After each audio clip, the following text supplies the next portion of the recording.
Hello and welcome to a tarot study where today we'll be interviewing the magician. And for this study, I'm using this deck here, which I'll link below. It's called the Classic Design Tarot. It's the original tarot. It is a Rider-Waite inspired tarot deck. So I believe that any sort of Rider-Waite tarot deck would work for this study because it would have the same symbolism, imagery, and colors. And that's kind of what we're going for with this particular deck. I'm going to be doing this study with several decks. I have many decks. And this is just how I like to kind of get acquainted with the cards. And I do this more than once. We did the full last time. The video is there if you wanted to check out the Fool, which is the first card in the series. This is the second one, the Magician. So I like to think of this as like a conversation with each card rather than asking what each card means and reading the definition, though we do that. I'm curious what happens when we sit with it long enough to let it speak, ask questions, and sort of see what answers bring up. So if you have a journal and you have a pen, go ahead and get it. There's going to be some time to write, and please join me. Even if you maybe you haven't ever looked at tarot before, maybe you look at it all the time. I do think it's always good to return to a practice like this to go over the descriptions and just see what you intuitively pick up. There's a lot of ways to study tarot. This is one of the ways that I kind of always return to, and hopefully you'll join me. So first, before we begin and read the description in the book, I like to just look at the card and ask, who are you? Who are you? What have you got to tell us? What do you notice when you look at the card? What stands out? What emotions arise? I don't really think cards are negative or positive, but I do think that it is notable to think about what emotions and how it makes you feel. What stands out first? So go ahead and write it down in your journal. I think this is a key part to really understanding and having these understandings sort of linger with you and stick rather than reading the definition and then forgetting it a few minutes later. I think this is what's really helpful. Before I say what I observed, I don't want to sway your opinion or your perspective. I'm going to give you a moment to write.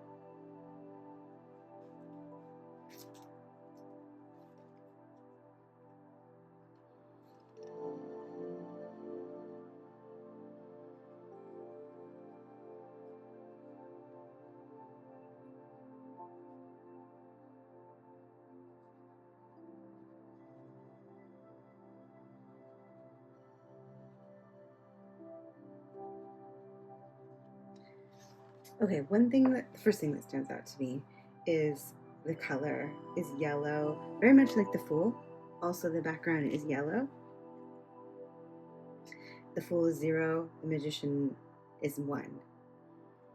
So it's technically the first card. This person has an infinity sign above their head, which symbolizes eternity. And they have a wand in their hand pointing up, and in their other hand they're pointing down to the ground, and they have they have the cups, the pentacles, the swords, and the wands there with them. And then they're surrounded by rose bushes, it looks like, and flowers, maybe lilies and roses. So there's been a lot of nurturing and growth and fertile. It's very fertile there with beauty. So before I read the definition, I would like you to think in your mind, what are you here to teach? What stands out? What resonates? What's a defining feature or explanation? What opens up your understanding?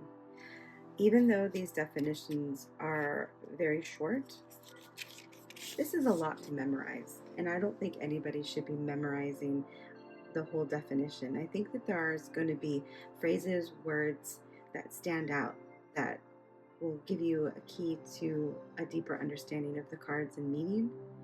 So pay attention to what sort of stands out that you think this sort of embodies what this card is for me, so that you can write it down and it'll help you remember it.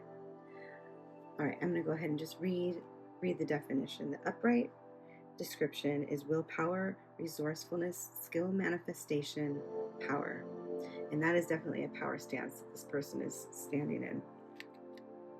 Reversed, whether or not you want to read reversals in your spreads or your readings, I think it's still useful to understand and know what they had in mind with reversals, because they're not always just the opposite. So, and it's always good to just notice in a reading the surrounding cards can kind of tell you whether or not you want to include a reversal meaning. That's how I sort of take it. Reversed, it means manipulation, trickery, poor planning, untapped potential, and deception.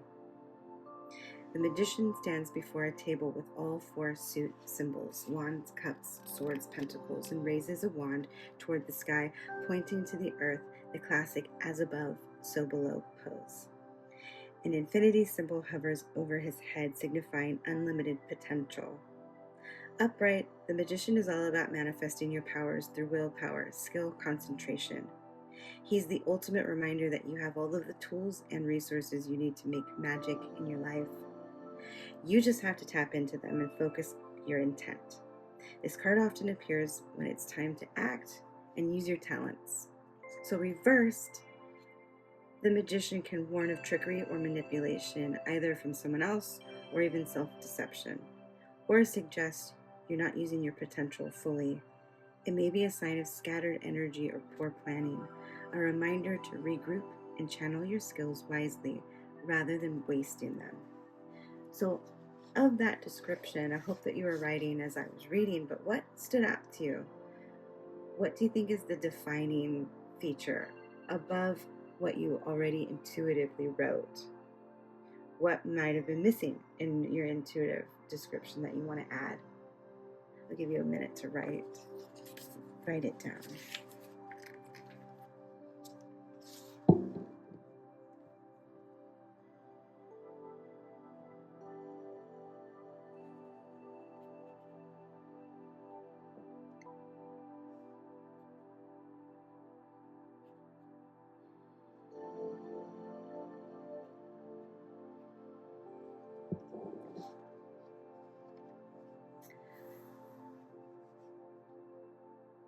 All right, so now imagine that you were doing a reading and you pulled this card. You pulled one and only one card, and it was a reading just about your life at this moment right now.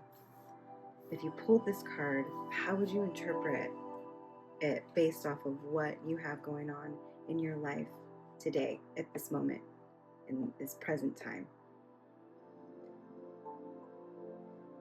Take a moment to write how you might interpret this card for you personally.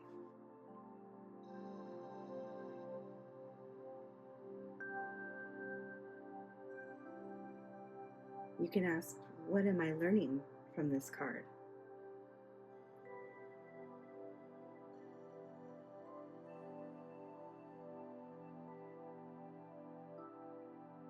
And the answer that you get is going to be different based off of where you are in your life and what's happening. You might have a different definition for yourself or a different meaning if you pulled it tomorrow or if you pulled it yesterday. Every time you pull the card, you'll probably notice something else first. So maybe you'll notice his robes. Maybe you'll notice the flowers above him. Maybe the chalice stands out to you. Every time that you look at the card, it'll be one thing that stands out more than another. And that's always a notable intuitive marker. And so before we finish this interview for today, I would like to, before we part, just leave with a single word, one word that sort of embodies what this card means. I'll give you a moment to think about what your word for the Magician is.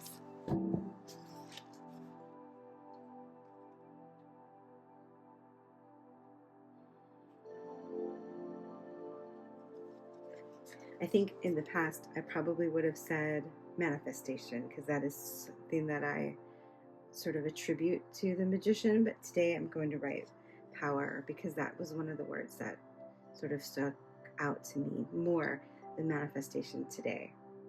All right, so I will be doing the High Priestess next time. We'll be doing an interview.